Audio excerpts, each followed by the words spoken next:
If you drive a modern car and you take it to a dealership for service, there's a few things you need to know, okay? The guys turning the wrenches in the bays, they want to fix your car right. They care.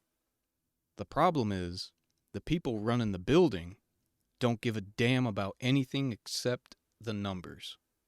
And right now, they're actively pushing the best technicians out of the trade. Here's what's actually happening out in that shop while you're sitting up there drinking your free coffee and you think you got a super master tech working on your car.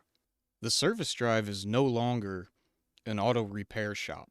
It's a volume driven assembly line ran by managers who treat mechanics like factory robots. Corporate bean counters and dealership owners live and die by two metrics: RO count, repair orders, and effective labor rate. They want cars in and cars out, and they want them in and out fast. And when management trades quality for quantity, guess who gets affected? The mechanic, who actually gives a shit, and the customer paying top dollar for a professional job. So let's talk about what quantity over quality actually looks like in the shop, because it's a system designed to force shortcuts. You take a standard multi-point inspection. You get that nice little digital report texted to your phone, right? Sounds thorough, right? Except management sets ridiculous time quotas that make it impossible to do a proper, deep, thorough inspection on every single car. A master tech who tries to take their time inspecting your vehicle, pull the wheels off, look at the brakes, look at the bolts, look at everything, they end up getting behind on the schedule, or they get chewed out for not turning enough hours. I mean, if you look at diagnostics, if a car comes in with a complex electrical problem, a thorough diagnostic process takes real time, right? And you know what warranty time pays for that same job?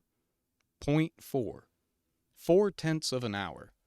So management sets up a system where a tech trying to feed their family literally cannot afford to spend 2 hours tracking down the actual cause of this electrical problem. The system pushes them to clear the code, throw a part at it, and move on to the next ticket just to survive. And this is where it gets dangerous for you as a car owner, right? Master technicians with 20, 25 years of experience are walking away from the industry. They're flat out quitting because they're sick of the corporate bullshit and the rigged flat rate system and the corrupt dealerships. So what do the dealerships do?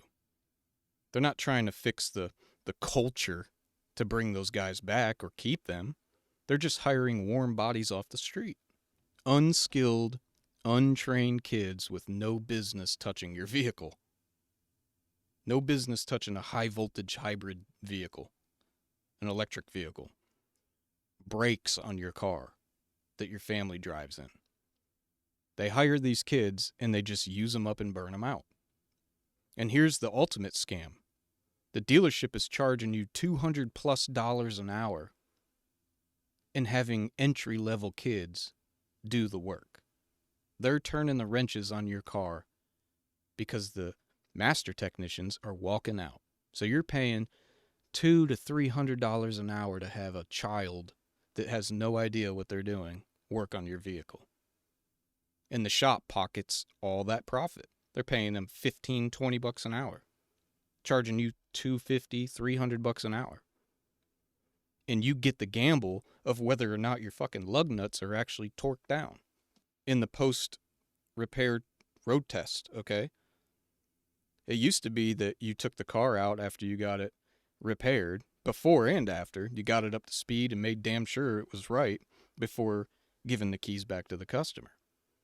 Now, the car rolls off the lift and straight to the fucking parking spot because the shop is double booking bays and the next ticket is already waiting.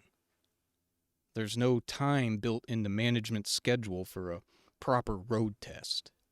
So that makes the customer the road test. Have you ever got a check engine light on your car? You dropped it off at the dealership and then they called you and said it was done and you picked it up and right before you got off the lot the check engine light came back on? That's called a 2-trip DTC. That means they fixed it, supposedly, and then they parked it. That's 1 trip. Now you come in to pick it up and take it home safely. That's trip 2, code sets. And that's because somebody rushed to repair it and they threw a part at it, and that's the whole new system. Most mechanics didn't get into this industry to rush and do half-assed work. We care about our craft. But the guys at the top, they turn the service drive into a high-speed casino where management chases bonuses and numbers, and the customer gets shortchanged on cheap labor billed at premium rates. And the mechanics who actually know what they're doing are leaving the trade for good because they're tired of the bullshit.